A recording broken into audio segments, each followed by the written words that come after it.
Hello everyone, this is Sunny from Charismatic Gold. Welcome. And today I'm going to do the book How Heaven Invades Your Finances by Jim Bakker. It's not the Jim Bakker that many of us know, but he's a fantastic Jim Bakker. When he introduces himself, he says, "I have one less K and no Tammy Faye."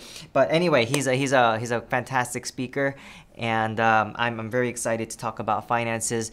Just so you know, every third Tuesday of the month, I release one book about finances because I think it's super important, and so does Jesus. So much so that he talked about finances more than heaven and hell combined in the Gospels. And so a lot of cuckoo teaching on finances. It's helpful to you don't throw out the baby with the bathwater. We do what we can with what we got, and we still want to eat the meat and spit out the bones, right? So that's what we're going to do. All right, so I have 5 takeaways. Takeaway number 1, worry is to Mammon what worship is to God. Worry is to Mammon what worship is to God. You might have heard Matthew chapter 6, verses 24 and 25. No one can serve 2 masters, for either he will hate the one and despise the other, and love the other, or else he will be loyal to the one and despise the other. You cannot serve both God and Mammon.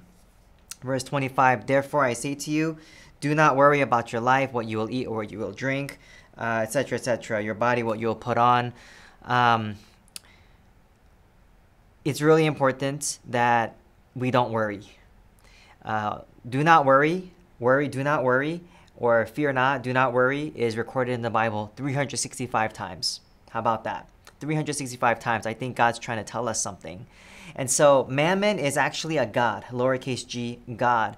And when we worry and we're anxious, we're actually worshiping and showing our faith in this Mammon, especially when it's on the topic of money. So we want to not worship Mammon, but we want to worship God by trusting Him. Now, we're going to talk a little bit more about ways to trust Him. And so we'll go to topic number 2, or takeaway number 2. Takeaway number 2, provision is for vision. Provision is for vision. So we like to talk about provision. God provides. God provides. Jehovah Jireh or Yireh. God provides. God is the provider. We love that, don't we? But he says, Jim Bakker says, remember, provision is for vision. And so what is your vision? Because provision is going to fuel the vision. Does that make sense? And so we would just want to sometimes say, God, give me this, give me this, give me this. When you give me this much, then I will blank. But a lot of times, and even a lot of successful people, they have a vision and they go for it. And somehow they see things coming together. There's a principle there. But for us, we want to know that provision is for vision. It's kind of like this. There was a pastor of a small church that went to a pastor of a big church at a conference and says, Pastor, would you pray that I have a congregation of 1,000 members? And then older pastor, mega church pastor said, when you get 1,000 members in your church, what then? Why are they there? Why do you want them? What are you going to do with them? And then younger pastor was like, I don't know. And older pastor said, figure that out first, and then pray for 1,000. But you don't want to just pray for 1,000. And I thought that was a lot of wisdom there. And so some of us, we're waiting for provision, but God is saying, I've given you a call. I've given you something to do. Work on what you're given. Work on what you're called to work on. Be faithful today. And if I've given you a vision, then try to work on that vision, right? And God will be meeting you. He will be, as you're faithful, He will be faithful, and you will see more provision in different ways like that. Takeaway number 3, one source, capital S, one source, many resources. One source, many resources. We need to know that we have many different resources, many different channels that God can bless us with. It could be a job today. It could be a family member yesterday. It can be, a donation tomorrow, but He has a different job tomorrow. There are different ways that God provides for us. He'll call those different resources. But our ultimate source, capital S source, is God. He loves us. He's a father. He provides for us. He's a capital P provider. And we need to know that he is our capital S source. He is our capital F father. He is our capital P provider. And he can use many different means to bless us and to provide for us. And that's really important. He talks about 1 Kings chapter 17, the Elijah and the widow. It's funny. Elijah was blessed and provided for at the brook of Cherith during a famine, and then the brook dried up. And when it dried up, God told him, go to the widow. And he says, the widow? You mean the window? Because widows don't have a lot of money nowadays, God. They really don't, but hey, maybe you know something I don't. So he goes to the widow, and she says, yeah, I have flour and oil, and I'm going to make some bread, and I'm going to feed my child, and we're going to die. And Elijah's like, God, are you sure this is the right widow? Because it doesn't look like it at the moment. But here's what Elijah did. He told her, why don't you make a cake and give it to me? I'm like, wow. Jim Baker is like, wow, you can see the headlines now. Pastor takes last meal from widow and child. But what Elijah was doing was showing her that her provision and her provision was not ultimately in the flour and oil that she had, but in God. And so he made her give that up, not for him really, but for her, to teach her, to show her that the true provider, the true source is capital S, God.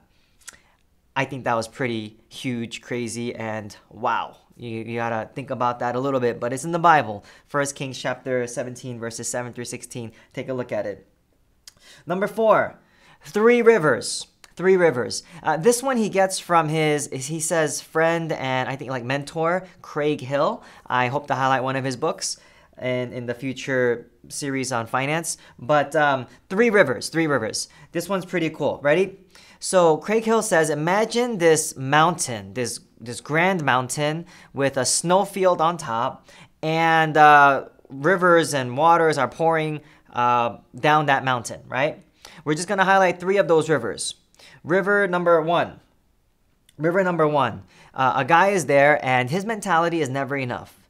So what he does is he builds dams, and he tries to save up as much of the water coming down. And then he tries to just make bigger and bigger dams, bigger and bigger lakes, because never enough. He tries to save as much, and he doesn't let too much go past him. River number 2 is enough for needs, but not enough for desires.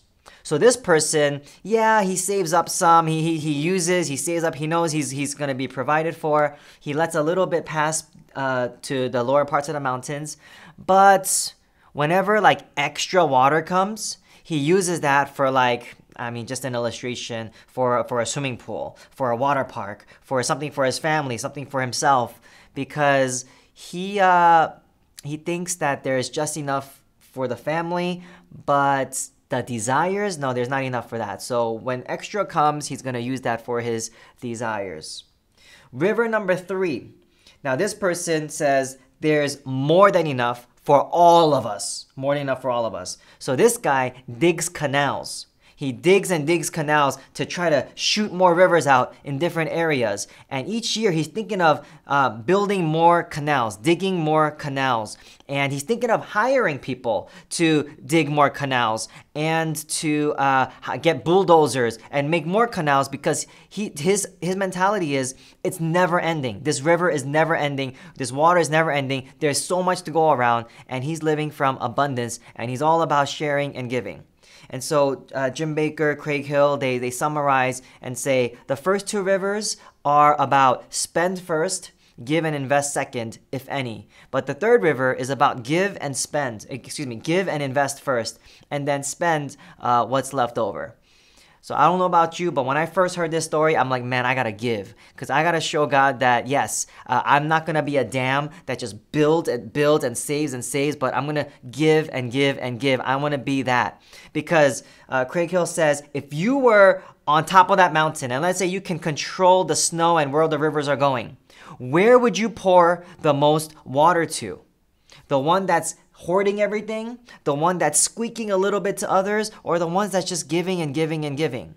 And I said, wow. Right after this, what I did was I gave free rent to to one of our tenants. I said, you know what? Free rent. Come 1 month free, and it felt great. I'm you know, it's fun. It's like, like I kind of need it, but like I kind of need it, but God's gonna do something. He enjoys watching his children give, especially when they don't have everything. You know what I'm saying? When you have $1 billion, it's not too much faith to give. But when you don't have it all and you still demonstrate faith by giving, God enjoys watching that.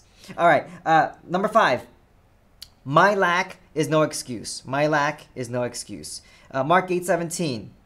Why are you talking about having no bread?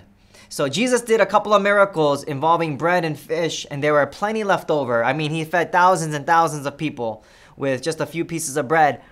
And his disciples forgot to bring the leftovers, and they're all like freaking out. And Jesus is like, why are you talking about what you don't have?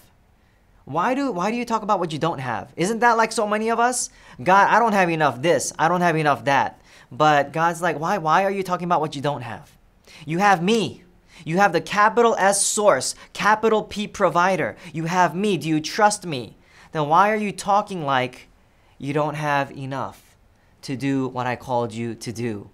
And I don't know about you, but I said, wow, my lack is no excuse. Parentheses, to do what God called me to do. And I don't know about you, but God called me to do great things. I do know about you. God called you to do great things. John 14:12. All right, so those are the 5 takeaways. My lack is no excuse. The 3 rivers. You and I want to live on the 3rd river.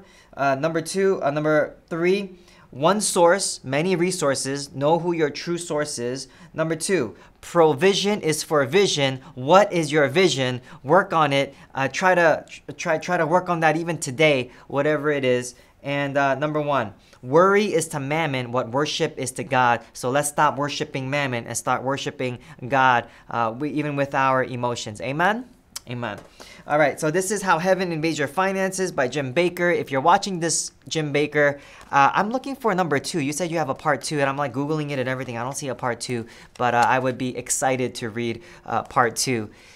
This is Sunny from Charismatic Gold. Thank you for joining me. This channel is about helping to teach, train, and testify of God's greatness. We'll see you next time.